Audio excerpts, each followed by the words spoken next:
And you're live, it says. Am I live over here? I appear to be live over here as well. You're almost done.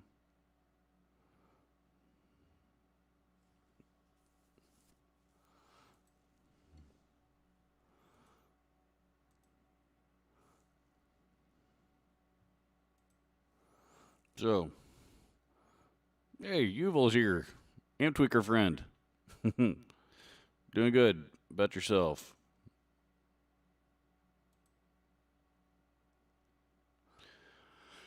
I'm just getting. I've been going for a little bit now, I guess, but I really hadn't got any coffee in me yet.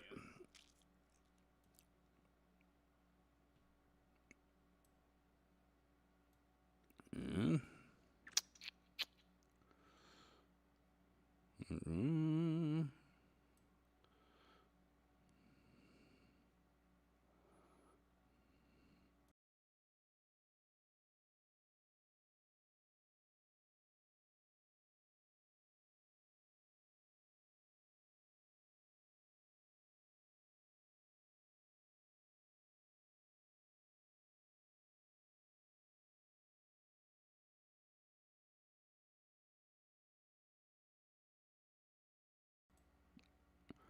Can you hear me? There we go. How am I, sir, surviving the plague over there? Yep.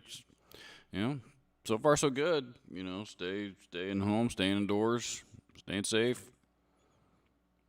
Wearing a mask when I do have to go out. So,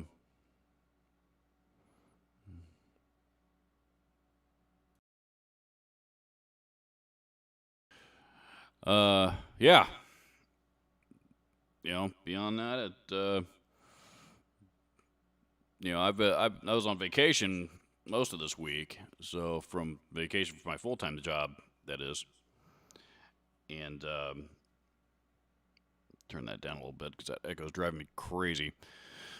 You know, so I have, I've been working on. Well, I've been mostly, I've been working on stuff around home, and did a lot of grilling, and finally finished up my my landscaping project from last weekend. My patio furniture finally showed up. That took me 8 hours to get that put together. That was fun, and there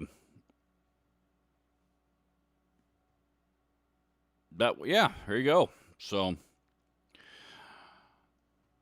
that was my dad was supposed to come in town for 4th of July, but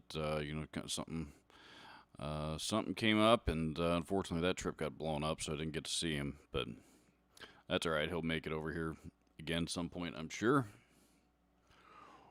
Who all is here? Yuval, Blur, Ian Nunez, Paul Von Tyrant, Patrick Callies. Welcome to all of you.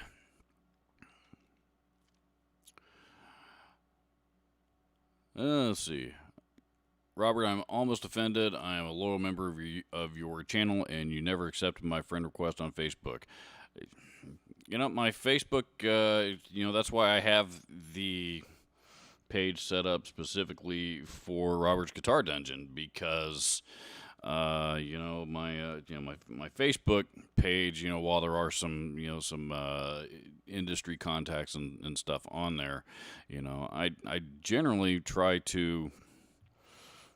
I don't like to add people that I don't really know. I've done that a few times, and it's always blown up in my face. So, my personal Facebook page is, is relegated specifically for personal use and family and friends and stuff. So. When will you release some of your own music? Oh man, I'm not. I was hoping, and I guess I am still hoping to. I really want to start working on some of that this year. But you know, it's going to be that's really really time consuming, and you know, cranking out, you know, a couple of videos a week is also really time consuming, and you know, I've got a commitment to one of those versus the other, so that might require something that is going to that might require an entirely whole another week off. And you know, in order to do that, um, you know, in order to get a week off dedicated specifically for that, that would require clearing and authorization from Mrs. Jackson to do that. So, you know, 'cause if I'm going to take a week off and work on nothing but that, well, if I'm going to take a week off, I'm sure she's, you know, going to, you know, we want to take another trip here somewhere this fall. Maybe go out to maybe go out to Washington or something. Lots of grilling is awesome. Lots of grilling is awesome. I'm a charcoal guy, by the way. You know, gas is there's. I wish I used to have a small little gas grill, and I actually just got rid of it just because it was old and rusted out and beat up. But I do wish I still had that because it was convenient for quick stuff. You know, go out there, turn it on, heat up, you know, and heat up in 5 or 10 minutes, and you know, throw my burgers on it real quick and be done. You know, turn it back off and I'm done. You know, whereas charcoal is a little bit longer process, but man, do I love cooking on charcoal.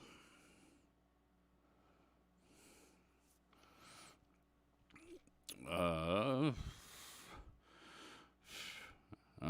Give us a link. I don't have that handy at the moment. Well, wait a minute. Actually, you know, check the description. Actually, it might be in there. The link to the Robert's Guitar Dungeon Facebook page. As a matter of fact, I'm pretty sure it is on that. I am pretty sure the link is down there in the description. I could be wrong, but it's in the description of a lot of videos. So,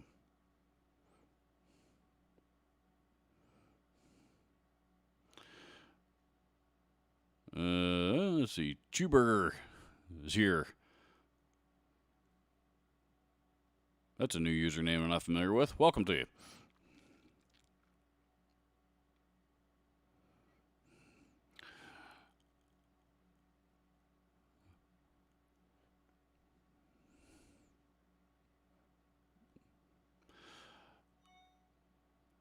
Charles 75N is here.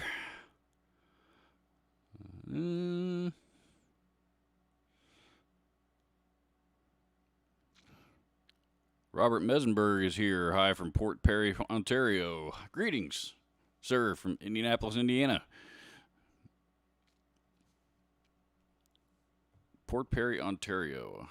Canada, obviously. I have no idea what, you know, where Port Perry might be in Ontario, but I've actually never been to Canada, and you know, I mean, Detroit's about a 4-hour drive from me. I've never been to Detroit either. Now that I think about it, I flew through it a couple of times, but now that I think about it, I've never been to Detroit, and I've never been to never crossed over the border to Canada.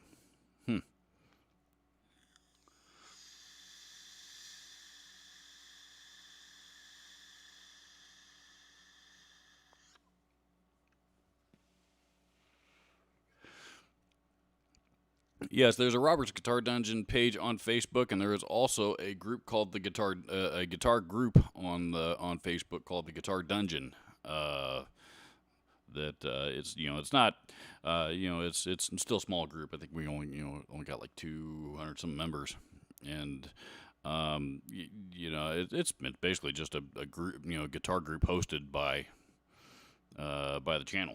So, you know, other channels come in and share their videos, and you know, talk, you know, guys share their ongoing guitar projects, and you know, ask for advice on, you know, whatever, you know, delay pedal or speaker cabinet or something they might be interested in. So yeah, you know, invite, if you're on Facebook, yeah, invite everybody to go check out the Guitar Dungeon group and send an invite. We'd love to have you. I'd like to get that thing off the ground enough that I can let somebody else take over, you know, admin duties of it, and me not have to worry about it.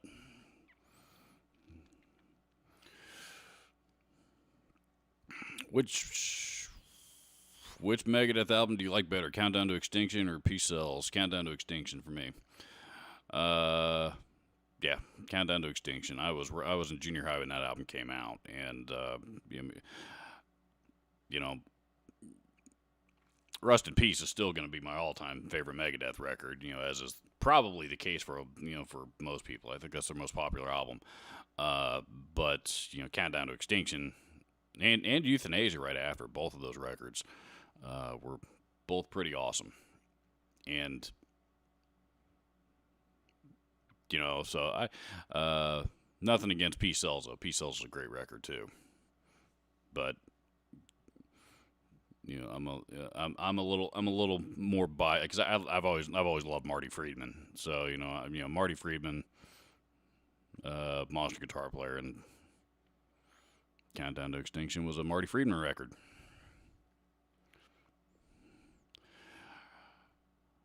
Robert, have you ever tried the MXR Dookie pedal? It's a nice Marshall on a box pedal that you don't have to be a Green Day fan to enjoy. Was playing Sabbath and Kiss riffs through one earlier. I haven't had a chance to try. That was a limited run pedal that they did. I don't. There might still be some of the retailers may still have some of them left. I think they only made 4,000 of them. But I didn't get a chance to hear it. I heard. It was David Hill, actually, on the Practical Guitarist podcast. They were talking about it not long after they, they were talking about it. Not long after, like it was right around the NAMM. I think it was 2019 NAMM that it was announced. So, but yeah, it seems. I think David actually got to try one. It sounds pretty cool. It's supposed to be a kind of a tribute to all of the different Marshall amps that Billy Joe used on that record. So,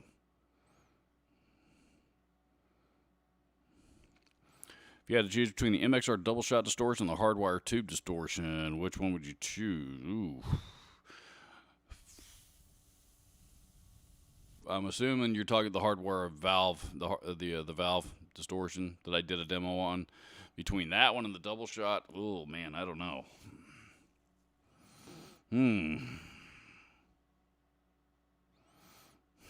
Honestly, I'd probably use them for two different things. To be honest with you, I mean the double shot distortion is geared. It's a heavier distortion. It's geared a little bit more towards metal. The hardwire valve distortion is it's more of a more of a rock distortion, like a Marshall, another Marshall on a box. It's not really a Marshall, but that's the kind of the direction that it leans in. But that's so. I mean, I if it were me, I'd probably be using for two different things. So.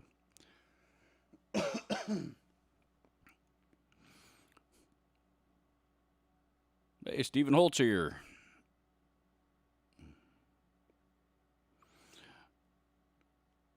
Ian Nunez says just got a Friedman ODBE Deluxe pedal.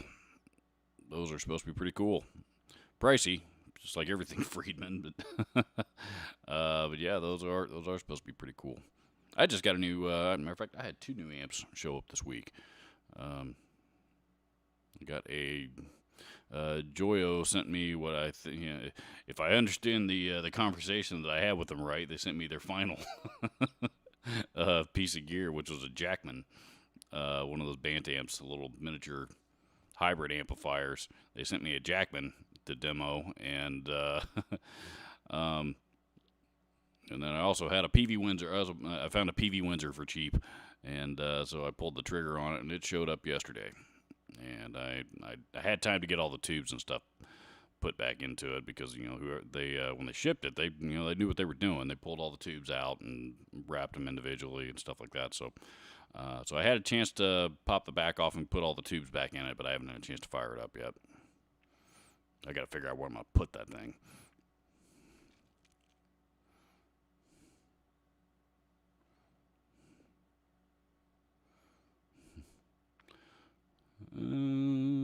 Talking amongst yourselves, bickering amongst yourselves. Deshan Chakraborty. I have no idea if I pronounced that right. I took a stab. I hope I got it at least close. So should I buy a Laney LX120 with a 412 cab or a Fender Champion 100 for around the same price for gigging and practicing? You know, admittedly, I'm not. Let's see, the LX120. I think that's. Is that their solid state head? I think it is.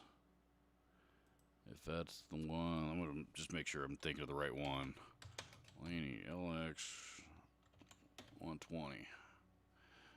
Yeah, that's the solid state head.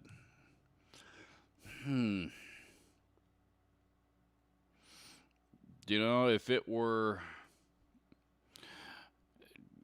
I would say it depends on a couple of things. You know, the LX120 is actually a pretty decent sounding head. You know, in the 412 cab. So, you know, number one, you know, where are you playing? You know, the types of venues that you're playing is easy to get, you know, to move gear in and out of those places. Number two, are you going to be mic'd up while you're playing? And number three, do you really want to lug a head and 412 cabinet around? So, and if you do, that's okay. I mean, I actually used to really get excited about lugging a head and 412 cabinet around everywhere I went. Now that I've gotten older, that's not quite as appealing as it once was. But you know, if you're gonna be playing somewhere where you're gonna be mic'd up through a PA, then you know I don't think it would. You know, it would really matter. You know, do whichever one you think sounds better, or you think it's gonna be the better amp for the music that you're playing. If you are not going to be mic'd up, then I would definitely lean towards the Laney and the 412 cab. You know, just because it's going to move a lot more air and project out a lot farther. But you know, there's not too many gigs left these days where you're not getting mic'd up through a PA. So, you know, the Fender Champion, you know, will get the job done. So, you know, the only thing with those amps is, you know, you really want to be playing them somewhere where you're going to be mic'd, because if you know, they're, you know, with a lot of inexpensive solid state amps, you know, you crank them up so far, you know, they kind of hit a threshold and they start to get really, really muddy at the top end. And, you know, you kind of lose all clarity, you know, in your guitar tone, and like it just turns into mud. So.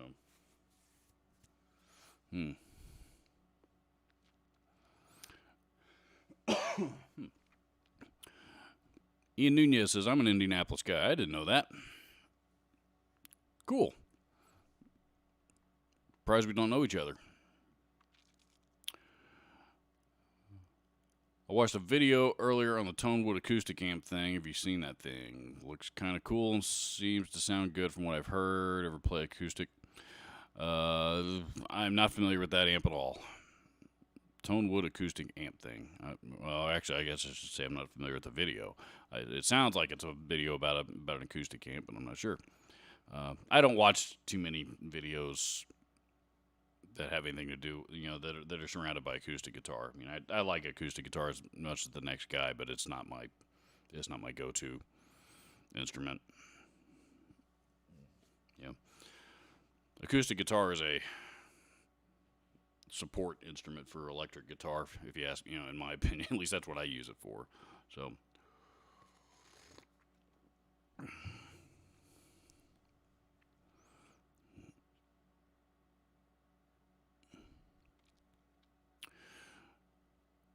Patrick Callie says, how are your recordings going? What is your favorite thing about multi-track recording? Oh, man. You know, multi-track recording, I haven't done much lately because, you know, like I said, I've been on vacation for the last week or so. And, you know, I've never been, matter of fact, this is the first time that I've sat down at this desk and done anything since I was doing this exact same thing a week ago. You know, I made it a point I didn't touch a guitar while I was on vacation. That was a point that I made to myself. I wanted nothing to do. I was on vacation. So, I mean, most of my recordings are, typically, tend to be an original track or an original riff or something that I use for demo videos. And if it turns out to be something I like, then I might build on it. And if it's just something I'm just throwing together to get my point across about whatever piece of gear that I'm demoing for a video, that may be the last time it sees the light of day. Favorite thing about multi-track recording, I record a few full tracks on my 24-track Tascam, which is when I'm back there in my guitar dungeon room doing playthrough demos. That's what I always use to record. And that's mic'd up, going straight into it. There.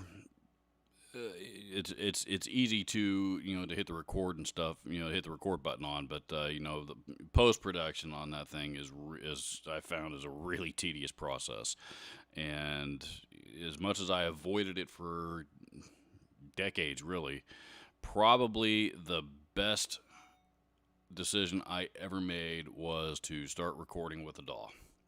I'm still a little bitter that Pro Tools or that Avid had to go and be dicks about my subscription, about renewing my subscription. That is, because I really like Pro Tools, but I've been using Studio 1.4 for ever since then, which I also really like. And Studio 1.5 just came out this week, so hopefully I'll be able to upgrade here in the next few weeks and talk a little bit about that. But as far as my favorite thing about it. If you're,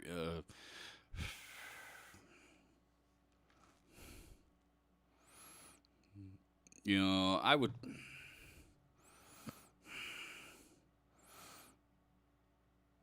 I don't know. I guess I kind of like the actual recording, the sitting and playing and getting it, getting the recording into the DAW is, can be kind of, it can be a little frustrating, and honestly sometimes I just even if there is a mistake or two, if I've literally had to stop and hit record and and redo it 20 times, and that's not an exaggeration. Finally there might be times that on that last one I just say screw it, the mistakes are minimal, I'm living with it, and just because I'm sick of it. Like this, but the sitting down and the mixing and mastering process, and kind of molding everything together as best I can. My mixing skills are still not exactly pro level by any means, but I think my mixes sound, for the most part anyway, sound a little bit better than they used to. Yeah, I mean, yeah, that's probably the part that I like the most. That's that's kind of relaxing for me. So.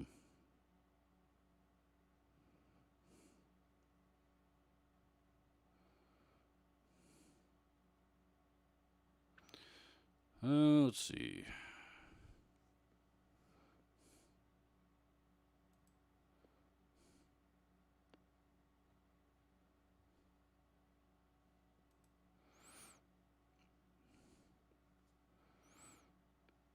Where are we? Charles Inn's got to run. Have a good day, Charles. Thanks for hanging out with us here for a little bit, man. Ian Nunez. Pedal on Finance from Sweetwater. Also my Fender Deluxe Reverb. Oh, okay. I think you guys are talking amongst yourselves. Duval, do tubes on the power section of the amp do anything to the sound, or is it just preamp that counts? Oh yeah, no, absolutely. Power tube section matters. Power section matters absolutely. With Marshalls especially. I mean, that's where. So much of the Marshall, that's what is known now as the Marshall sound. So much of that comes from in the power amp section, and that's also the reason why, with tube amps, particularly the big ones, you get, you don't, there's a sweet spot on the volume, be it master or otherwise. There's a sweet spot with the, that on the volume that you got to push Marshalls, where you really hear them take off. And tone wise, it's not a volume boost or anything like that, but there is a spot where where you can find it. And all of a sudden, if you're on 3.5 and it's kind of sounding okay, and then you crank it up to 4 and it's significantly louder, but all of a sudden that's where you hear, that's the point on that particular amp that you hear it open up.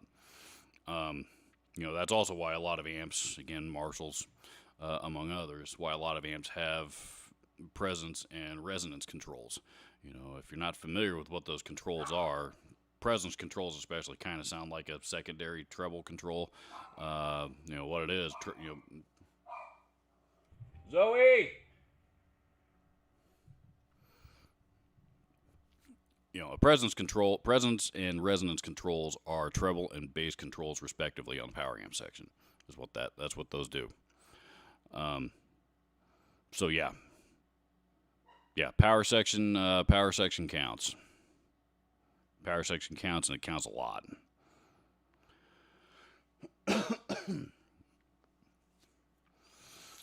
Paul Von Tyrant says, Robert, in reference to a conversation we had previously about the OCD pedal, I finally found my happy place with it. I now love it. Good deal. Yeah, I've always enjoyed the OCD pedal. I always liked it quite a bit. I have a 1.3 version 1.3 and a 1.4, and the 1.3 I especially like. Even I guess the two sound totally different from each other, but.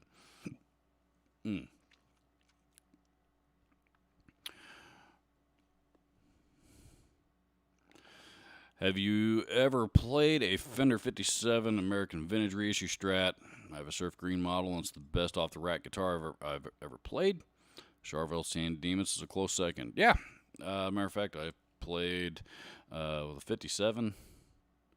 The American Vintage series, I think, was actually 58. Previous to that, the way Fender did it, Fender likes to go and refresh all of their guitar series about every 4, 5, 6 years, and it used to be the reissues. The American, they used to call it the American. I think they were just called the American Reissue Series. They had the 57 reissue, which is, of course, the 57 Strat is one of the most, and that's one of the most famous guitars of all time. They had a 57, I think they had a 62 in that series, and then they discontinued those, and then they came out the American Vintage, which was kind of the same, basically the same thing, but they moved the years back and forth a little bit depending on the model. So that it became a 58 American Vintage reissue and a 63, I think, for Strats, and I can't remember if they messed with the Tellys or any of that other stuff, but.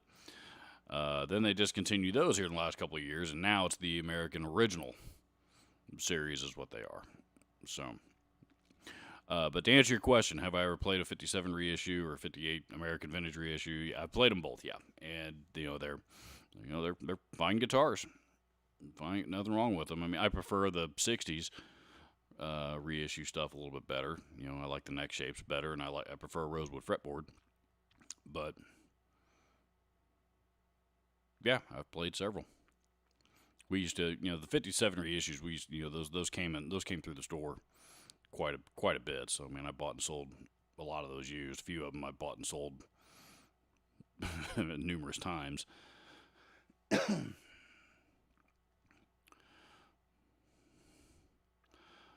Lord Hermit Jr. Rhoda says, "Did you ever try the Valaton Dapper Dark Pedal?" I have not. I am not familiar with it. I think Valaton's one of those Amazon pedal brands, if I'm not mistaken. But no, I have not tried that particular. Matter of fact, I haven't tried anything from that brand. So,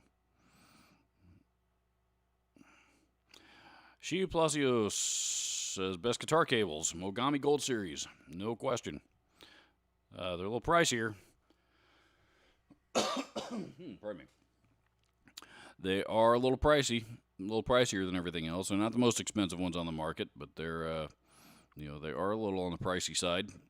But I bought a set of 18.5 foot Mogami Gold cables 15 years ago, and I still have them. That same pair, I still have them, and they still work just fine.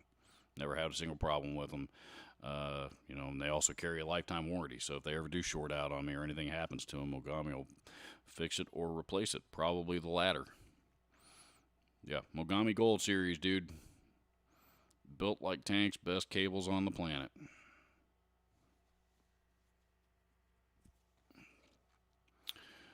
What's your thoughts on the Marshall Code 100 head and amps? I sold a buddy of mine's got a Code 50 combo that he bought through me, and he actually really really likes it. And this is a guy that's he's really really picky about subtle some really subtle nuances in his guitar tone. And he, like I said, he really, really likes it. A lot of other people have been bashing the Code 100s, or the Code series amps all over the place. I mean, they're a modeling amp. They're Marshall. I suppose it's debatable whether or not Marshall should have put out a modeling amp to, compete with the Line 6s and the PV Vipers and all that stuff. Should Marshall have gotten into that arena? Maybe not. Who's to say? But as far as how the Code amps stack up to the rest of them, I mean, they seem fine to me.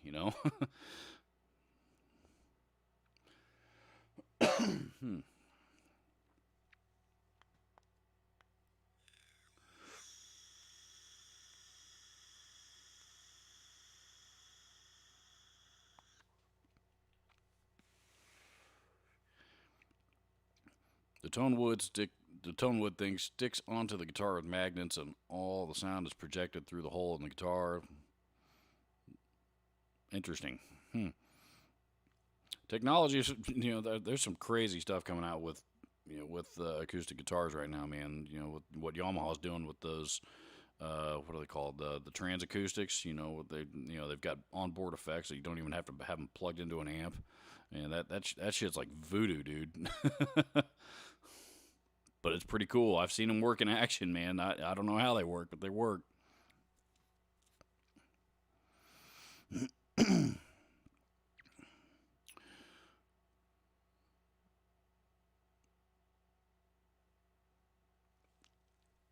Ninja says, you look familiar, Robert. I'm on the west side, grew up in Fleming Gardens. Yeah, you probably came and bought something from me when I was at the Guitar Center in Indianapolis for all those years, if I had to guess. That's where most musicians in town know me from.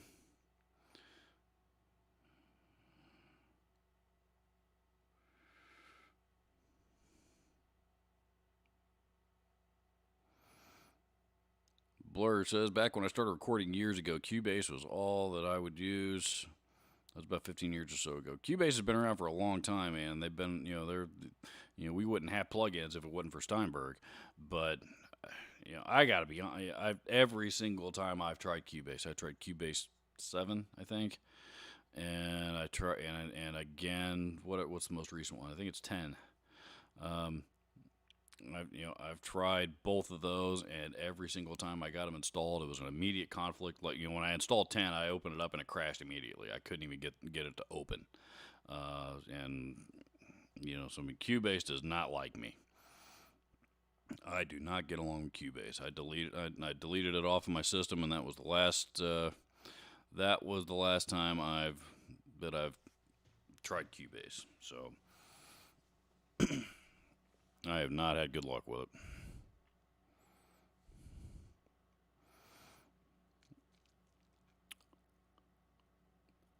Hi from Russia. Hello from the U.S. Forgive me, I don't read Cyrillic, so I'm not going to try to pronounce your name.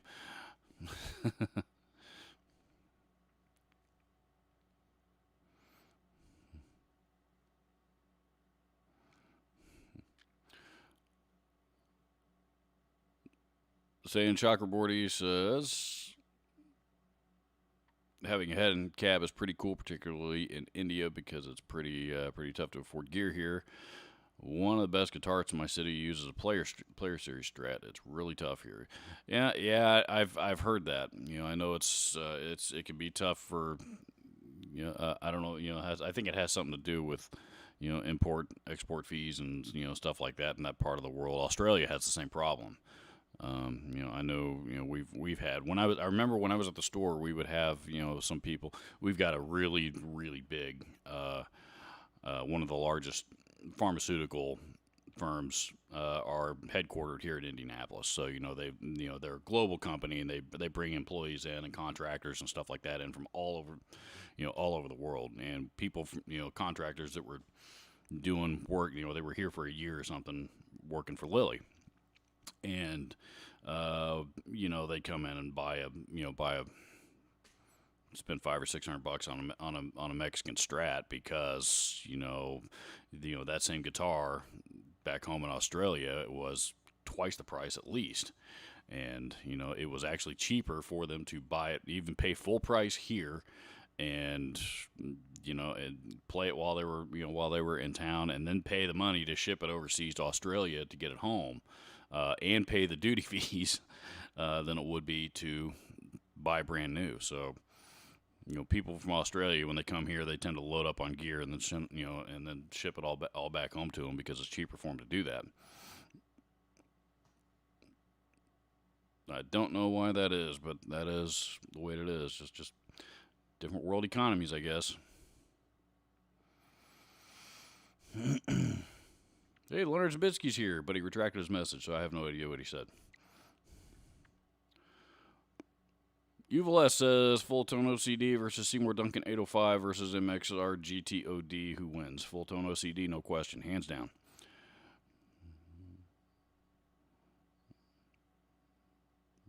Seymour Duncan 805. Actually, I have not tried the MXR GTOD.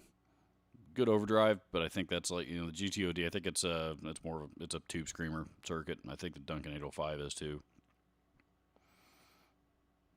So.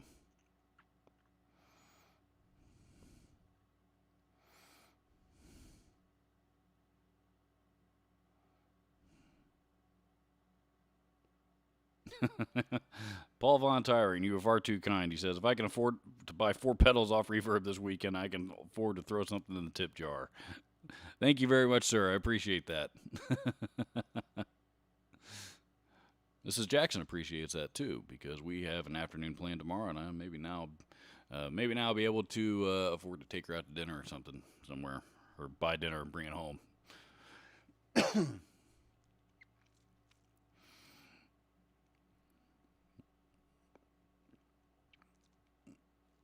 Kim's Workshop says, here in Denmark, we have real nice weather. How's the weather in the U.S.? Man, we're in the dead of summer right now, which is my favorite time of year. Temperatures are hovering between, in the, mid 80s and mid 90s for the most part. And we are, not getting a ton of rain. Here lately, last week or two, it's kind of been a pop-up storm here and there that's come and gone. It's disappeared as fast as it showed up, and so it hadn't been a whole lot of rain or anything like that. But for the most part, we've had pretty good weather.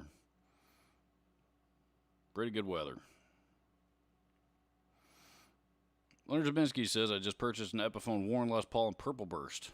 I haven't seen that guitar. Interesting.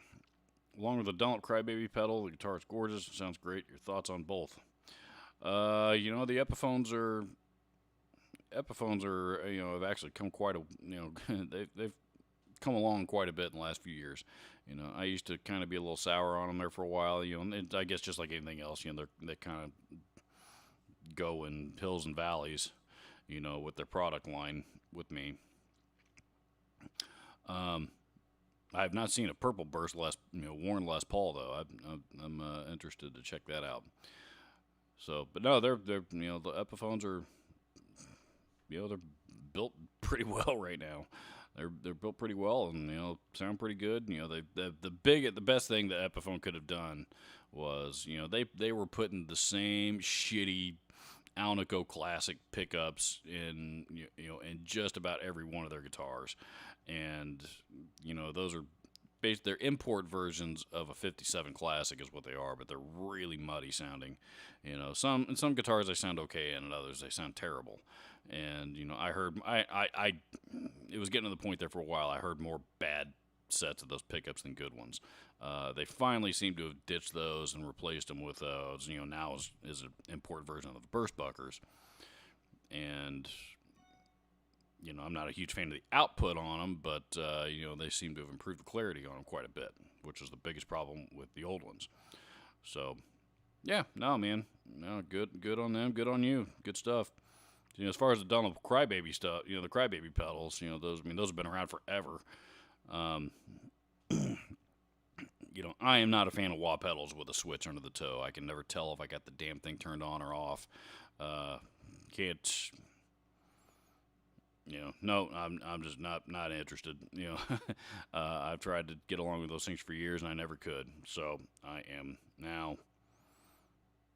I've always just preferred switchless wah pedals. The Ibanez Weeping Demon, the Morley stuff. Those have always been my favorites. No thinking involved.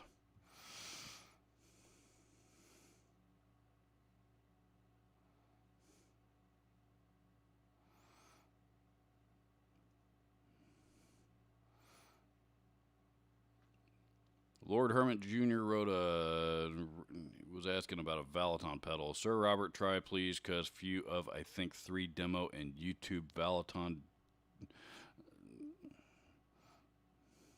Sounds like you want me to try to demo the Valaton Dapper Dark pedal or whatever it is. I'll look into it. I'm actually getting tired of demoing pedals, man. Getting tired of it. You guys are tired of seeing them. Nobody watches those videos anymore.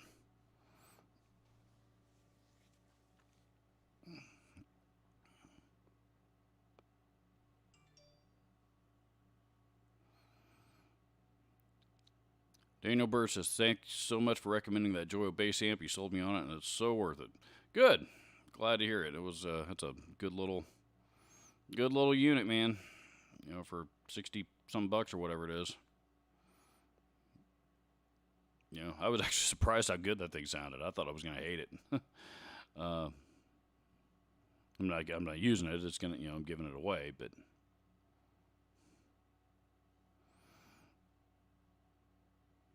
Don B says, good day, Robert. One question. What do you think of the Wampler Bravado amp? I don't think I don't think there's anything that Brian Wampler has touched that is not extremely well thought out. And the Bravados are, they're kind of unique because it was an amp specifically designed, with the forefront of being, in Brian's mind, said, I want to build it, and said, I want an amp that, is designed specifically to be a pedal platform, and that's what it is, and it's a great pedal platform. He got permission from Dave Friedman to use the Friedman effects loop circuit on it, because the Friedman effects loops are absolutely awesome.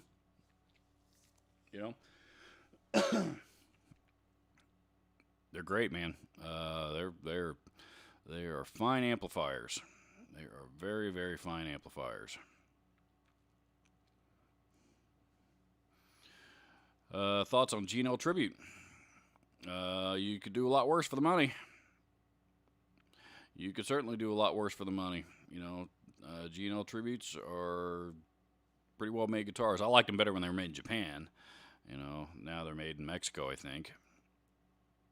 But no, actually, I've mentioned a few times here recently. I really need a good Strat, and I have actually been considering the. I've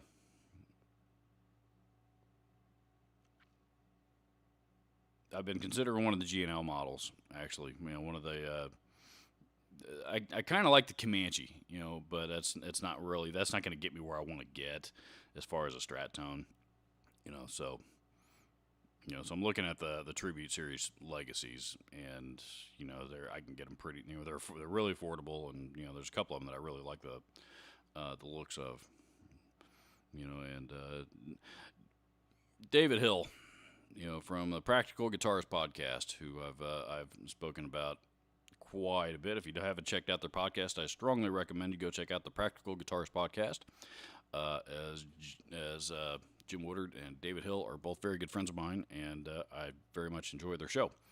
But David's a big G&L guy, and he's owned several of them, from the tributes and the USAs, and he's had nothing but good things to say about them. He and I had a long conversation about it once here, about a month or so ago, and yeah, there's a very, very good chance that may be the direction I go. So, Daniel Burr with the super chat. Here's 10% commission on the Joyo amp. Thank you, sir. Thank you very, very much. Thank you. I'm glad to hear that you're enjoying it.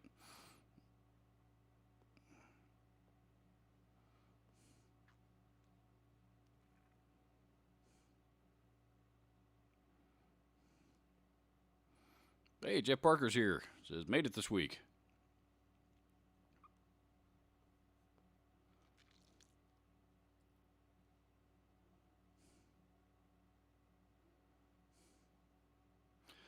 Leonard Zabinski says, I've just purchased an Epiphone. Oh, we already did that one. It looks like that was a repost to your original question.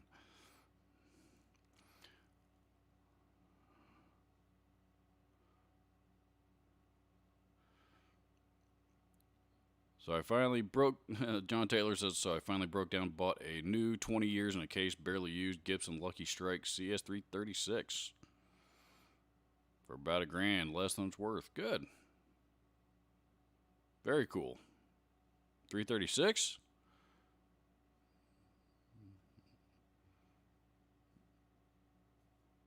Hang on a second, Googling. I remember the Lucky Strikes.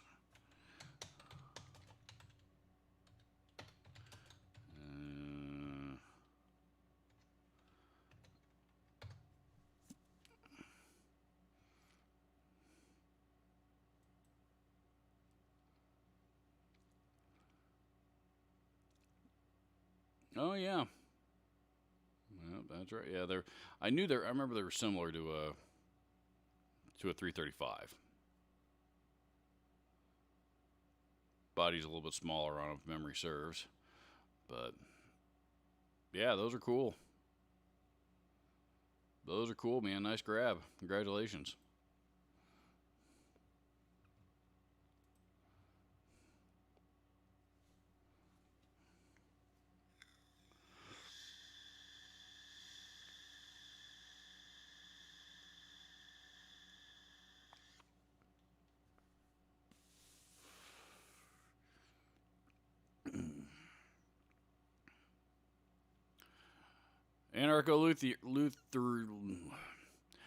Anarcho-Lutherist says, I know you expressed your contempt for acoustics earlier. I have no contempt for acoustics. I'm just not an acoustic player. I have no contempt for acoustic guitars at all. The very first guitar that I ever had any experience with was my dad's 1952 Martin D18. I love acoustics. I'm just not an acoustic player. But I'm honestly, in the Epiphone Texan, I've always had love for Gibson acoustics, but I ain't spent $3,000 on a Dove. And some of the Gibson acoustics, are, well, honestly, it's like, I think there's,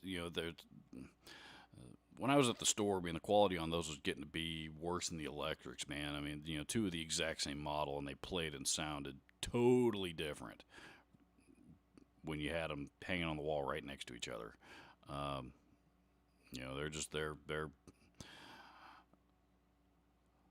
They're temperamental. They are temperamental, but the Dove is cool. The Dove is cool. I especially like the Doves in Flight, but that's a $7,000 guitar.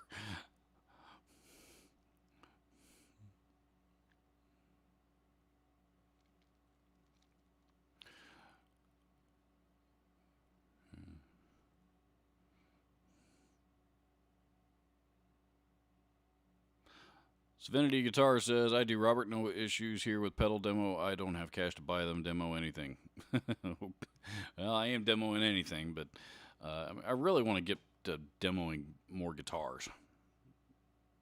That's actually what I enjoy the most, and honestly, what you guys seem to enjoy the most are guitar demos. I actually do have a guitar coming for demo here. It should be here next week. That I'm pretty excited about, and I hope that you guys are excited about seeing. But it's got to get here first. So,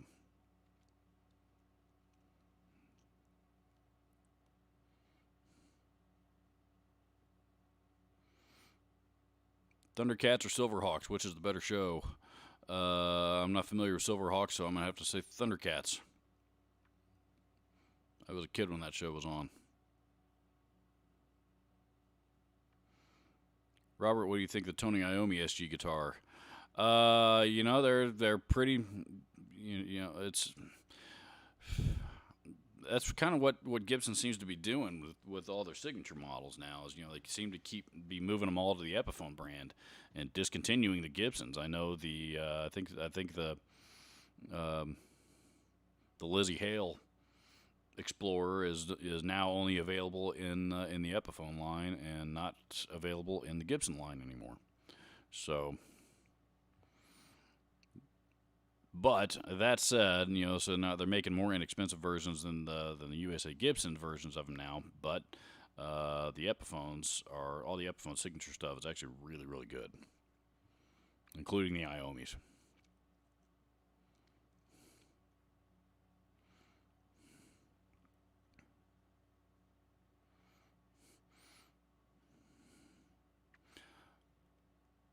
Daniel Burr says, I just can't believe it's a decent product in that size and price point, referring to the Joyo bass amp that I demoed last week. The video, which anyway went up the other day. So, yeah, you know, hats off to the folks at Joyo, man. I don't know how they do it, but they do put a lot of value into very affordable packages. You know, I mean, that's what their brand is all about. So, you know, that like I said, I didn't expect that bass amp to live up to the hype of everything else, but boy, it sure did. Pardon me.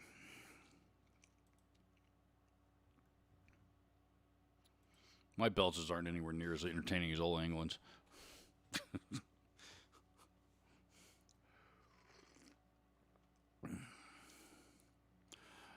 Jeff Parker says, hey, Robert just got brand new Kramer Assault Plus. Thoughts on new Kramers? Had several USA back in the day. Purple was blemished. Tiny dent, but 30% off for my price. I think you mentioned that in a comment on a video here in the last week or so. I remember you talking about that. Yeah, they're I'm glad to see Gibson finally taking the Kramer brand seriously. I mean, they've owned them for 20 years. You know, have never done anything. Well, you know, the first time they did anything with them was 5 or 6 years ago, and you know, it was clearly an afterthought because those guitars were real cheap and total garbage. And you know, I'm glad to see them finally starting to take the Kramer brand name seriously and actually do something with it. So, yeah. You know, hats off to Gibson and JC for that. Maybe they'll tackle the Steinberger stuff next. That's what I'm hoping. You know, I mean, they're making Steinberger instruments and have been for several years, but you know, it's kind of the same thing. You know, they're like $400.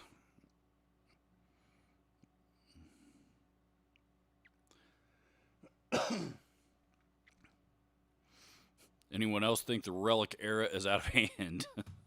I thought it was out of hand 15 years ago. People pay a lot of money for those guitars, and if people are willing to pay it, Fender wants every penny of it that they can get. So, hey, Rukon 2 just subscribed. Welcome to the family, dude. I don't know if you're in here in this live checking out this live stream or not, but could be you just watch the video and hit the subscribe button, which is cool too.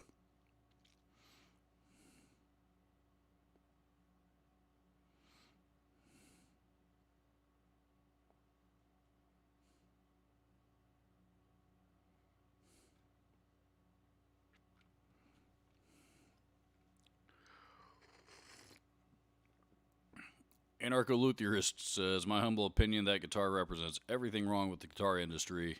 Today, I actually stopped watching Trogley when he bought 2 of them. Referring to the Iommi SG. I don't understand what's wrong with it, but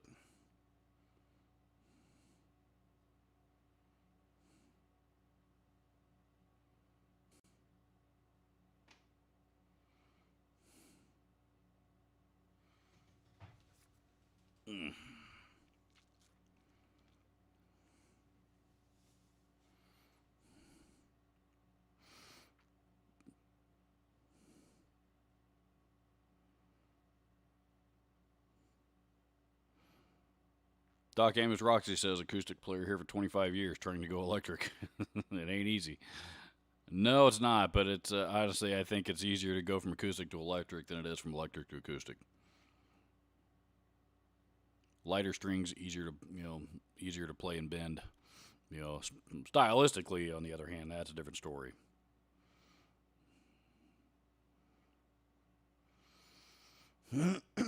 Pardon me.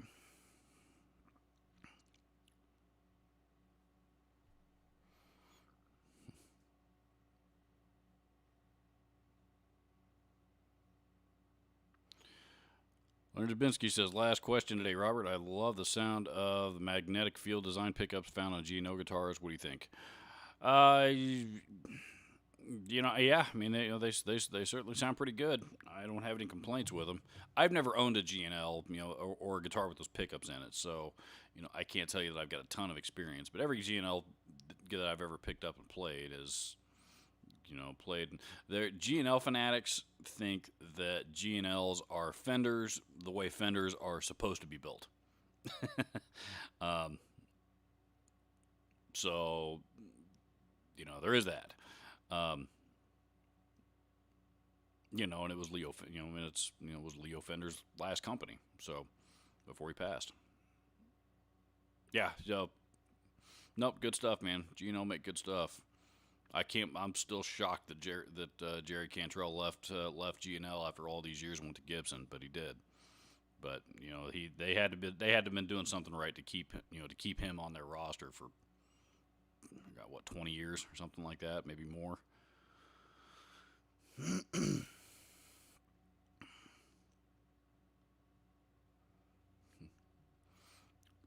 Daniel Burr says even Trogley admitted the Iommi guitar was a total ripoff. Interesting.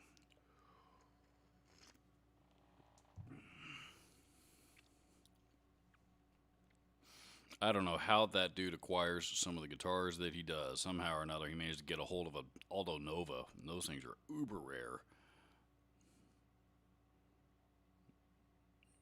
But he did.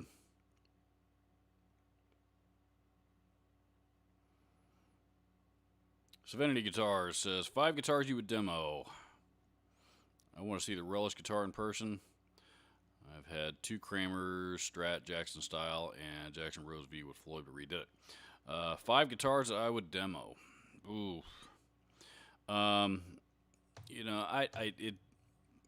Solid body electric something or others. I'd like to demo like one of the Wolf Les Paul models, one of the AIO all-in-one guitars from the same company.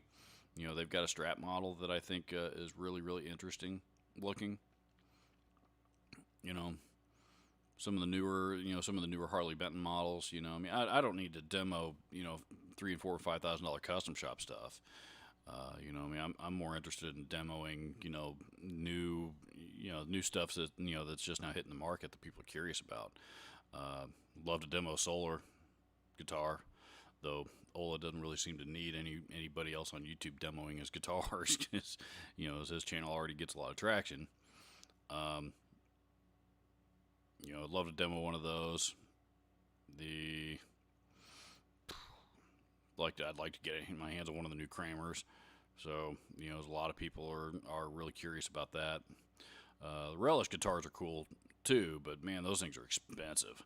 Those things are real expensive. I like the concept. I really like the concept of the multiple pickups. Being able to cycle through those on the fly. I think that's a really, really neat idea. But God, those guitars start at like $4,000. So, yeah, by demoing guitars, I'm talking about stuff, new stuff that's on the market, stuff that's current. I want, what I would like to be, is build. I would like to be able to build my reputation up among some of the, the guitar companies that, they can, they got something that they're coming out with and they want to get exposure to it. They can send it to me, for a demo. That's where I want to get to. So.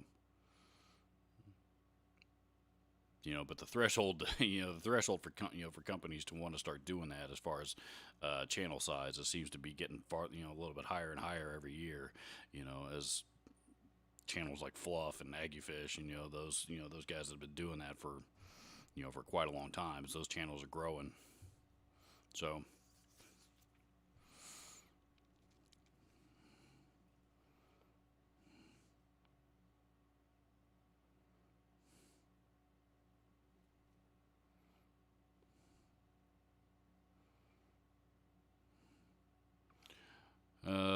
Daniel Burr says, "What's wrong with Iommi signature guitars? It's multiple thousands of dollars and has no features but a painted monkey on it."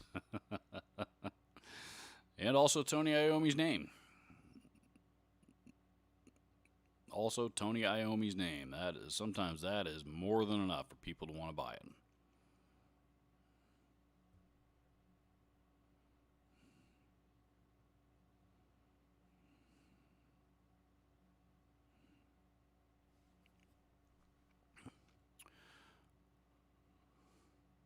Get an Acoustasonic. Gets both electric and acoustic. I've had one for stage playing. It's awesome. You good amp with great clean zone. I've sold a few of those things, and everybody that I've sold them to seems to love them. I mean, like people love that guitar for some reason. For me, I mean, um,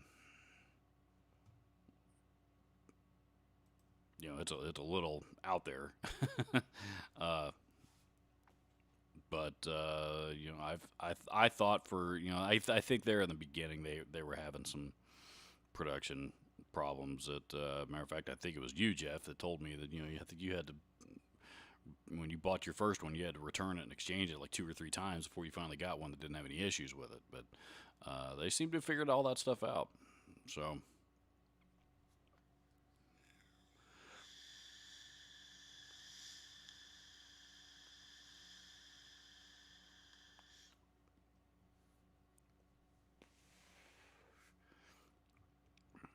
Anarcho Luthier says, "I put a lot of effort into preventing my guitar from becoming relics. So do I. I am not a fan of. Yeah, I don't like my guitars getting banged up at all. I paid a lot of money for them. I treat them like I paid a lot of money for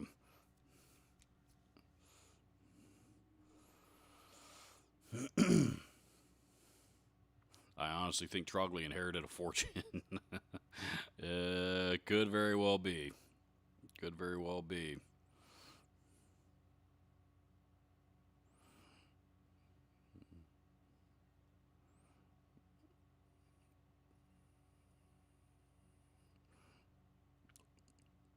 Drogley's Aldo Nova Les Paul with the Explorer headstock. Yep, I bought one. I bought one in used one time when I was at the store, and that's the only one I've ever seen in person. And looking back, we had that thing tagged way too cheap, and I should have figured out a way to buy it. Because now they're I didn't realize. I mean, I knew they were rare. It was definitely something that you don't see every day.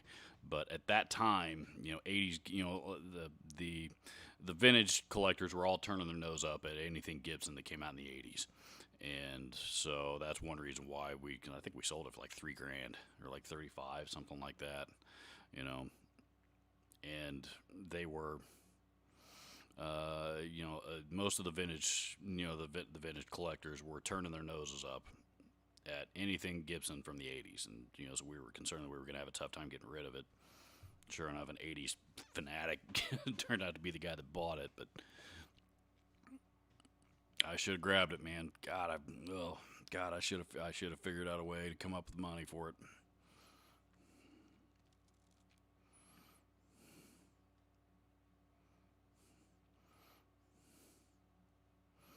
Doc Amos Roxy says Amazon has Mojo Mojo pedal down the $50 range. Got one because Paul Gilbert raved about it. Nice, always on pedal. Yeah, I've had that. That's where that pedal's always been priced. That pedal's always been $50. I think TC Electronic, that one, and the Dark Matter distortion, and the Spark Mini Booster. All three of those pedals have always been $50. And then I think here in the last year or so, TC finally raised the price on them. It bumped them up about up to the $80 mark or so, but they didn't doesn't seem like the price lasted too long at that level. So no, that was part of the reason why TC Electronic came out with those pedals, because number one, they're primarily known as a digital company, and those are all analog pedals. So it was kind of something that was a little bit different for them, and they sound really good. They sounded really really good, and they were really really affordable. So and part of the reason why for that is because they were mass produced. Yeah, no, I own both of those pedals. I like them quite a bit. I don't use them very often. Yeah, Mojo. Anytime somebody's looking for a overdrive under $50, that's usually the first one that I recommend. But you're right, Paul Gilbert did rave about it. He had one on his board there for, I think, a couple of tours.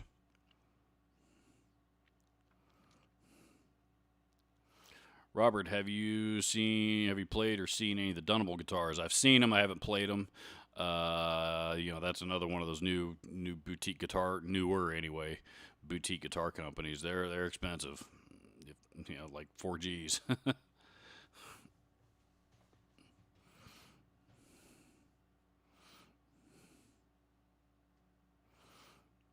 Serenity Guitar, Jeebus Christ 4K for a guitar. Let's help Robert get some subscribers. BC Rich trying to come back also. They lost KK, who'd be the big front man for them. I've been trying to get BC Rich's attention for over a year now. That's I can't believe I didn't even mention them when somebody asked me earlier what 5 guitars I would want to demo. And probably one of the new BC Riches would be at the top of my list. I've been trying to get their attention for a while, and they just won't respond back to me. I've even asked Neil Moser to put in a good word for me, because and I know Neil. Neil's a great guy. So either they're just not looking for anybody at the moment, or they're not looking for demos, or they I don't know what it is, but yeah, they're probably the ones at the top of the list. As far as after they lost Kerry King, who will be it's going to have to be somebody young.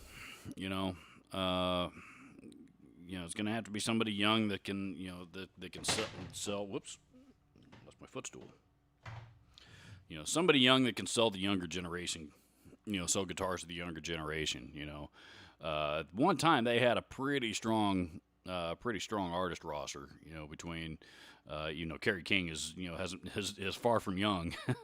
But they had Kerry King, who was there forever, and then they had matter of fact, he was there forever twice, 2 stints. But they also had both guys from Black Veil Brides, and they both and they had a lot of young metal guitar players, that people that are into that scene, that's who they know. So I mean, that's who they need to sign. So as far as who their big name is going to be, that I couldn't tell you. There's a lot of shaking up going on with the artist endorsement part of the business right now. And I mentioned Jerry Cantrell jumping ship from G&L after all these years to go to Gibson. So, there's been a lot of that. There's been a lot of that happening. A lot of companies have lost some of their biggest name endorsers, and which is not the end of the world for any of them, but they're you can't pretend like it's not going to sting. Those especially somebody like Jerry Cantrell. You want somebody like that on your roster, especially if they've been there for a long time. If he leaves, they're going to feel that. In the instance of G&L, though, I mean, he was really like the only, he was probably their biggest endorser, but he was also like really the only metal player for them at all. So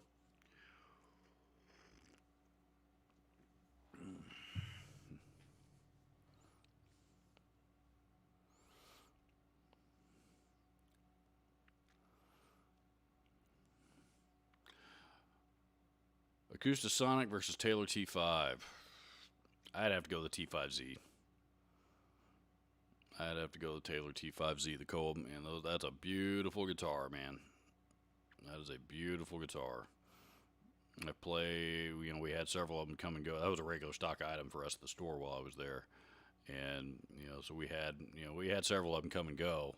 And every single one, I never saw a bad one. Every one of them, they all played great. All played great. There was they kind of sat in that weird hybrid spot as far as between electric and acoustic and what's it really good for. But I don't know, I love Taylor's. Love the way Taylor's play. Gibson Iommi Monkey SG is not worth $20,000. Yeah, but I bet what, there's even with a $20,000 price tag on it, they'll sell it. All those big money custom shop things that they charge 5 figures for, they sell every single one of them, and they sell them all really, really fast. So I mean, there's an upper echelon collector's tier customer base that Gibson has, Gibson and Fender, that's they can that's why they keep producing guitars like that, is because they have the customers that have the money to buy it and will buy it. So if I could produce something and sell it for $20,000 and make a bunch of money on it, don't think I wouldn't. So no, I'm not going to fault Gibson for that at all.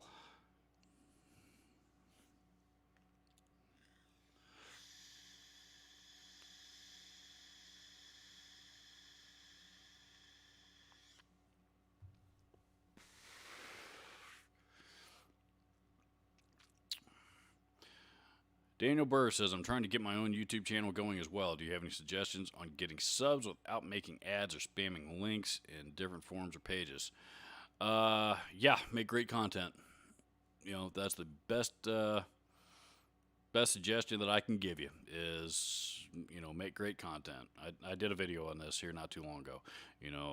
Great content, when it comes to YouTube, great content is king.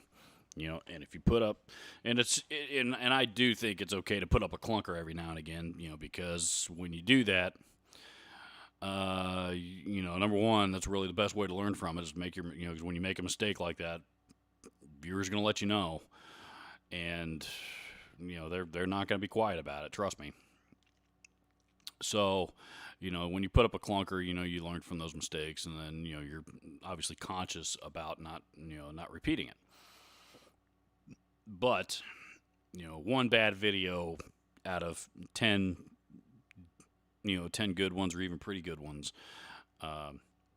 is okay. 10 terrible videos, and then finally you put up a good one on the other hand, then it's going to take some time. Go back and see the earliest videos on my channel if you want to know what I'm talking about, because it took me forever to gain any traction on YouTube at all. But, early on, make great content, and that can mean a lot of things. I'm aware that's a very vague answer. I didn't really quite understand what that meant either. Make the best content that you can. Keep it concise and to the point. Don't repeat yourself over and over in the same video.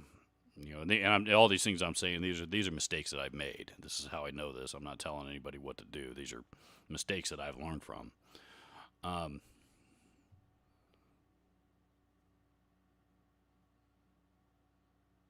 Yeah.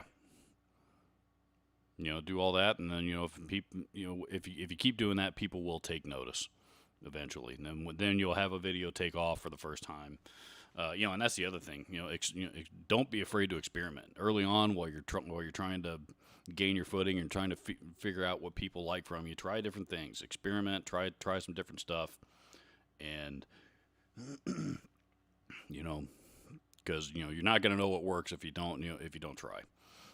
It's like the video on that, the bass amp video that I put up together. I did that video as a favor. The folks at Joyo asked me to make that video for them, and and I told them up front, I was like, man, I'm not a bass channel, I'm not a bass player. I don't, there's a few bass players that watch my channel, but I don't know that you're going to see much in the way of results from me doing this demo for you.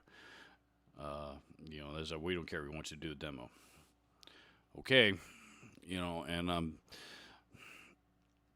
if in the case of you, Daniel, you actually bought that amp and actually are benefiting from it. A lot of people seem to have enjoyed it.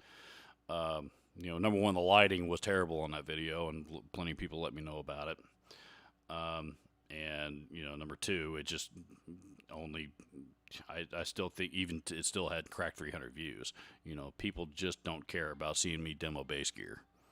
So, it's there. It's up for as long as YouTube is a thing. For Joyo to use it as a marketing tool, should they choose to do so. But I kind of knew that was going to happen. As far as spamming, there are some groups on Facebook that will allow you to share your YouTube videos in with them. The groups that don't allow it, be aware of which groups those are. And don't share videos that are not relevant. If I'm doing a video on a guitar demo, I'm not going to share it in Pedal Boards of Doom. So, for example, some groups don't want you sharing your videos in them at all. It just pisses them off, and they consider it spam. So,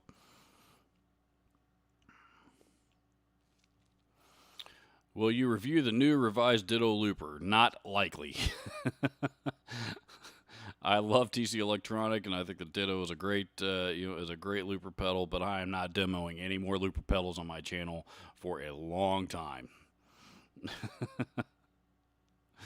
This is nothing at all against the Arrows looper that I did for Singular Sound, because that's a phenomenal looper. It's a great pedal, and I've got nothing great things to say about it.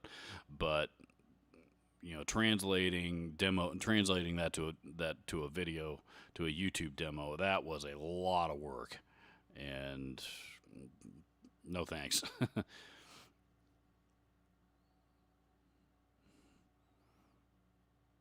Hey, Joel Akins is here. Says Dunables are great. You can get them around $2,500. Depends on specs. Cool. I've never gotten my hands on one directly. I don't even know who. I know Guitar Center carries them on the website, but that's that's the closest I've seen to them.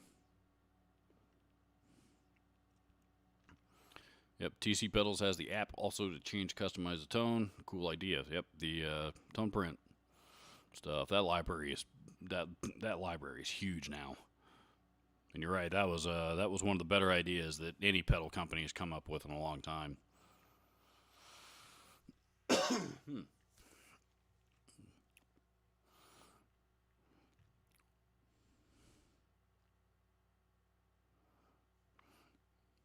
One of my favorite guitarists, Nick DeSalvo of Elder, switched from a 61 SG reissue to a Dunable, and his tone was fantastic.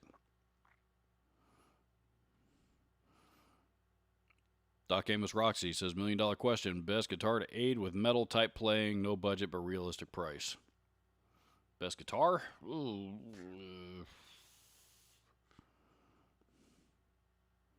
Man. Best guitar, Super Strat of some kind. Honestly, I'd probably go with Ibanez or Schecter. One of those two. It all depends on the neck profile, man.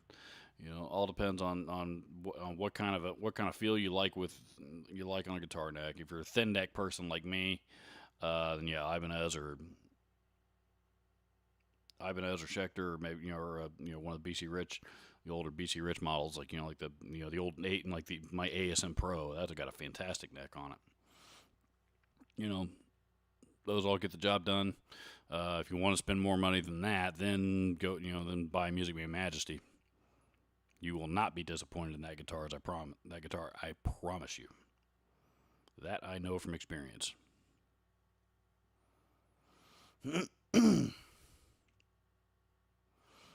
John Taylor's heading to work. Thanks, dude. Thanks for coming and hanging out. Enjoy the day and have a good day at work.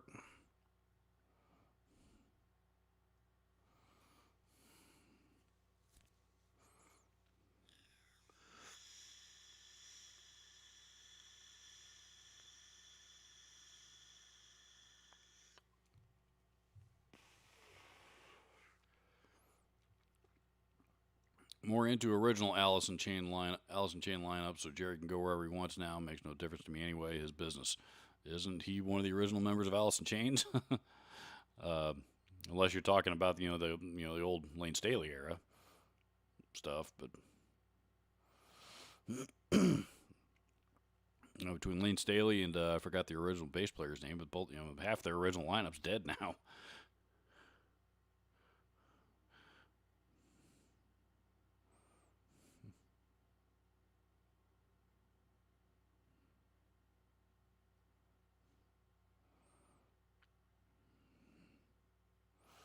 Ian Nunez says Gibson trying to sue Kiesel is a joke.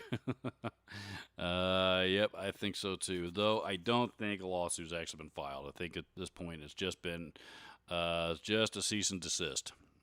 Gibson has merely sent Kiesel a cease and desist. But Jeff Kiesel, being the guy that he is, has no problem publicly giving Gibson the finger regarding their cease and desist. So if it does, if it does escalate beyond that, it is not going to surprise me at all.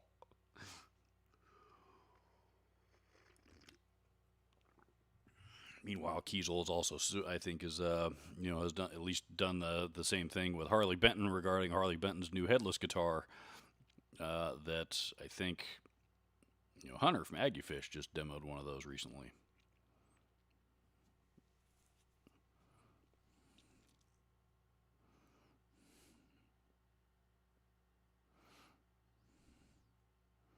Invite a good bass player for a bass demo is an idea. Yep, and absolutely it is. Probably the best bass player that I know that would probably do it is, well, I mean, it's just not. It's not a good idea to have anybody in our house that doesn't live here, right, coming in here right now. So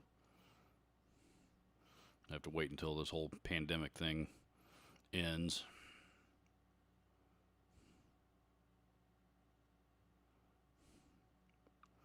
Leonard Zabinski says, I can't understand why my favorite guitar player, Jerry Cantrell, would leave G&L and go to a troubled guitar company like Gibson. I can. Money. And lots of it.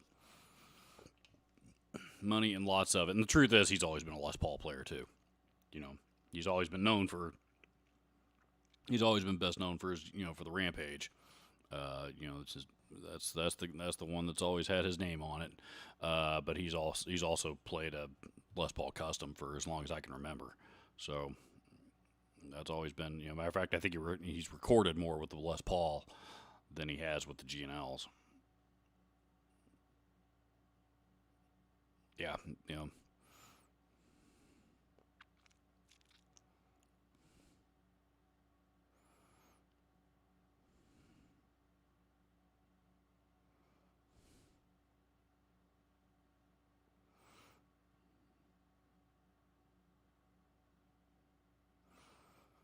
Good morning, try out Music Man guitars. Best quality American made guitars on the market today, man, no question. And they're, God, they're priced right, man. The USA stuff got was this, not the Silhouette. What is the Stingray guitar? I can't remember. They came out with a new like a Strat style guitar here recently, and it's got all the primary specs of a higher end Strat, and $300 or $400 cheaper. Music Man they just do it right. They just do it right. I love Music Man guitars. Love them. That's another company that I would love to do some demos for. So, love Music Man. Love Music Man. Wish I owned more than the one that I have. Jeff Parker has a Majesty as well, which we have discussed before in the past. Says it gets played a lot. Beautiful guitar. In fact, I now compare all guitars to it. I do too. Anytime I get, I shouldn't say that I compare all my guitars to it, because the Majesty that I have, and I think you have the same one, just different finish. I mean, those were, while they've updated the line since then, but when those guitars came out, they were $2,500, $2,600, $2,700 guitars. You know, and the last couple of guitars that I bought have both been, you know, in the sub $1,000 range. So it's I don't know that's really fair. I can't compare this Chapman baritone behind me to the Music Man. It's just not a fair comparison. While I have nothing bad to say about that Chapman guitar at all. I was very pleasantly surprised with it. Still am. I really really enjoy that. I enjoy that guitar so much to the point now that I now realize that I need to bite the bullet, and I need a 5-string bass is what I need so that I can record a damn bass guitar to go along with it. But yeah, I enjoy it quite a bit. But it's not. I can't compare it to the Majesty. But higher end guitars like that, I absolutely compare it to my Majesty.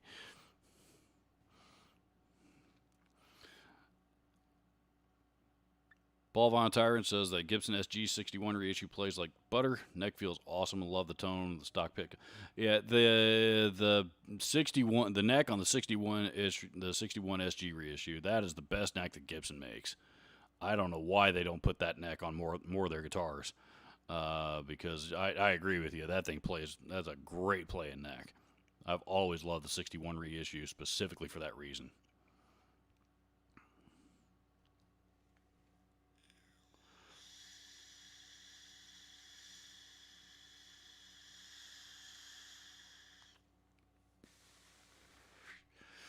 Music Man amps are great in its time, says Jack Roses. You are correct, sir. I agree. You have no idea. I bet you once a week I get somebody complaining on my greatest clean amps video that I didn't include Music Man amps in that list. And the truth is, they absolutely belong there. I just didn't think of them at the time.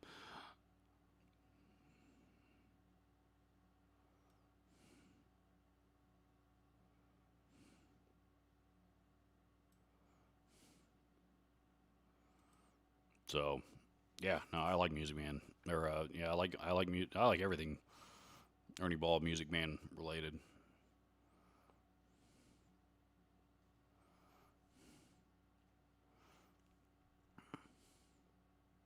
Only thing comes close to the Majesty is my Ibanez J Custom. Another phenomenal guitar, but those are pricey. Those are also expensive.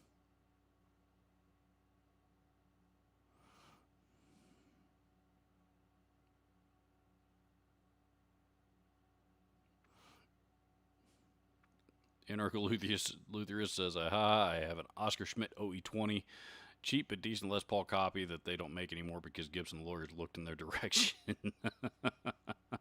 I think there's probably a few. There's probably a few, Les Paul-esque guitar models that got discontinued.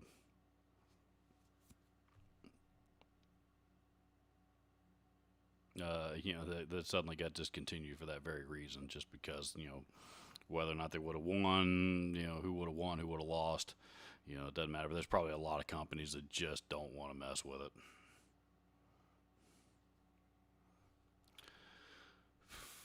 Daniel Burr says, last question before I go. What are your top 3 favorite currently active bands? Well, I don't know if any bands are real active right now. But as far as current modern bands, Five Finger Death Punch, Ghost, and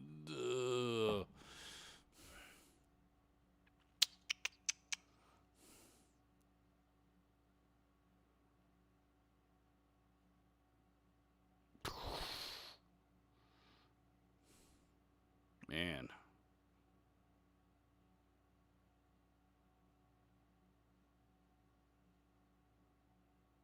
I'm going to assume Metallica doesn't count, even though they're still touring and recording and all that stuff. But I'm assuming you're talking like younger, like bands that have just come out like here in the last 5 or 10 years. So, I still listen to a lot of bands that are still active. They've just been around for a long time.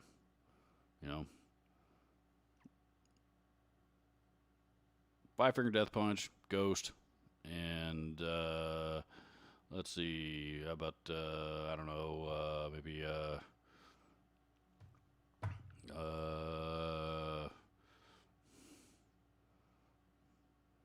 like Breaking Benjamin. I don't love Breaking Benjamin. Saw him live a year or two ago. I don't know. Honestly, I can't think of a third one off the top of my head.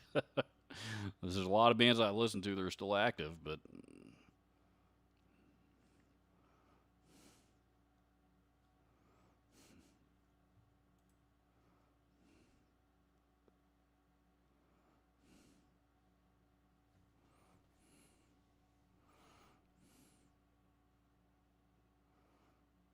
you're full of shit. Never mind. Yeah, you guys are bickering about Gibson. I'll leave you to it.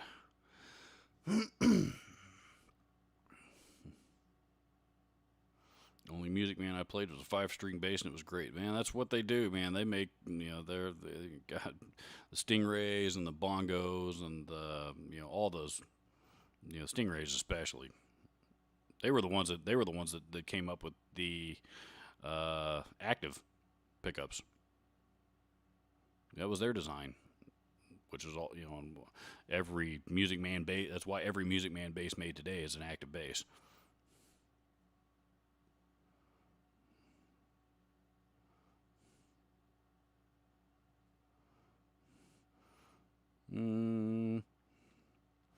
Alice Cooper, always a solid show. Yes, he is. I've seen Alice Cooper. Saw him open for Iron Maiden about 6 years ago. I still got the T-shirt. Still wear the T-shirt from that concert. Orianthi was still playing with him, so I got to see him with Orianthi playing live. Man, was she phenomenal. Haven't seen him with since he's got Nita Strauss, but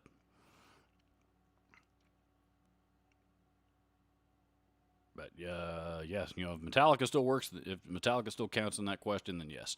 So yes, Metallica they're my all-time favorite band. I don't think anybody's ever going to take that title, that title away from them, for me. So James Hetfield's the reason why I play guitar, So I love Metallica.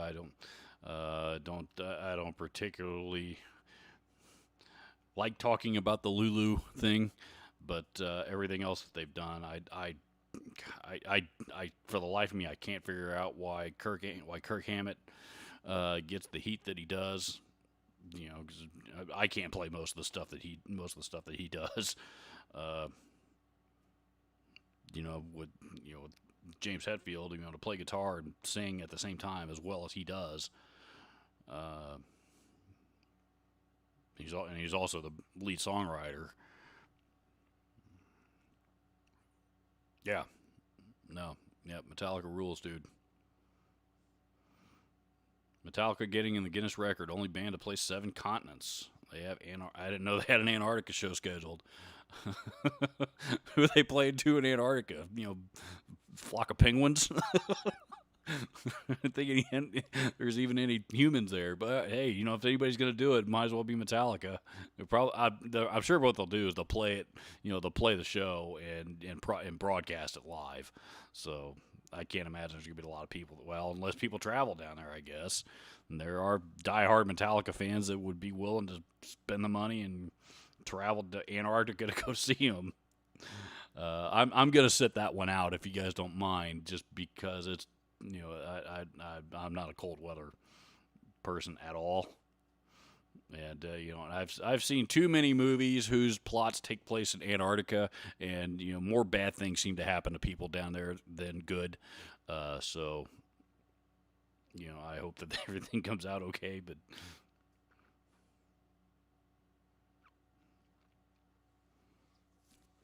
no, that's cool, man. That's cool. Metallica officially becoming Deathclock. I don't know about that. Nita is easy to look at. She is a very attractive young woman. She is also a monster guitar player. Seen Alice last year. It was the best show I've ever seen. Consummate show. Yeah, Alice Cooper shows are a lot of fun, man.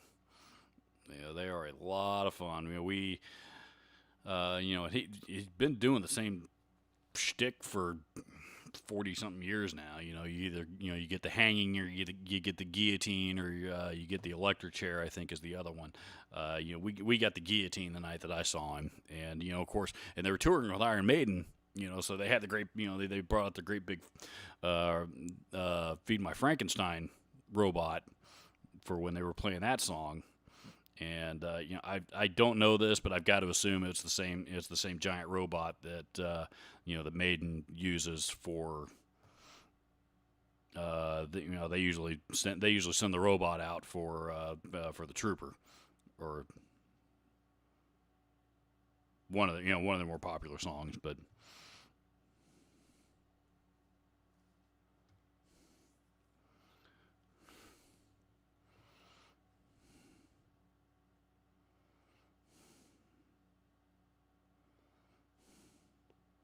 Hammond haters are just jealous. I couldn't agree more. Couldn't agree more. I think I honestly don't understand why he gets the hate that he does. Hey, check out this Bob Bloblaw dude. Looks like.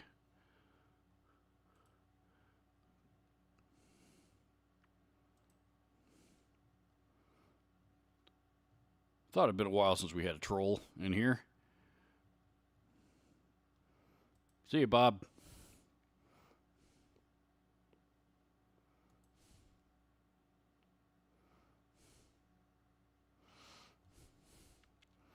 Gargoyle 84. Who's Rob?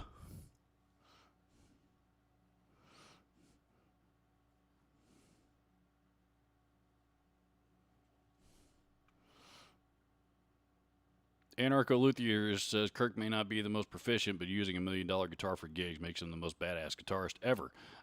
If you are referring to the Greenie 59 Les Paul that he owns and toured with, he actually paid $2 million for that guitar. And he played that guitar a lot when I saw him last year. At the infamous show that that not infamous, but the show that I have infamously repeated time and time and time again, that I got to see my heroes from the front row of. So I also got a good view of all Kirk's guitars, and he played that. He played Greenie quite a bit during that show. And you're right, $2 million guitar, and he had it out on tour with him. I suppose if something happens to him, he's got far more than $2 million. So.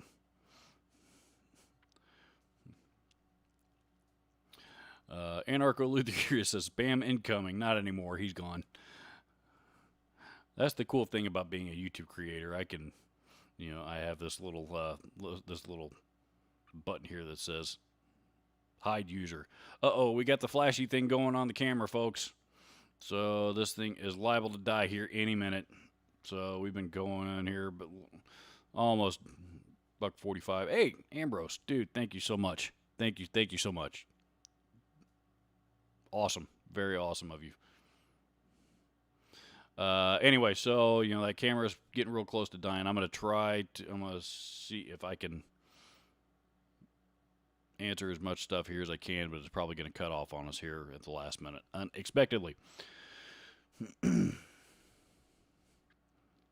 Alice Cooper has always been very fortunate to always get great guitar players, and all band members are always really good. I agree. But when you're somebody like Alice Cooper, number one, he'll be the first to tell you he doesn't have time for anybody that's not an A-level player. He said that in the Hired Gun documentary on Netflix. And number two, any A-level player would be crazy not to want to play with Alice Cooper. Probably his favorite guitarist that he ever, Kane Roberts is my favorite Alice Cooper guitarist. And if you haven't seen that dude, by the way, that dude's well into his 50s, and he puts up pictures and stuff, posts on Facebook every now and then. That dude is ripped. I wish I looked that good at 42, and he's probably 57 or 58.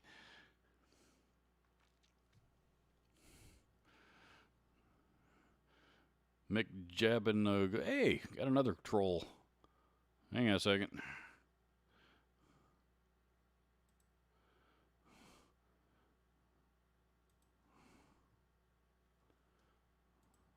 Oh, trolls. Uh-oh. Camera's gone. Camera is gone here, folks. Sorry about that. I think you guys can still hear me anyway.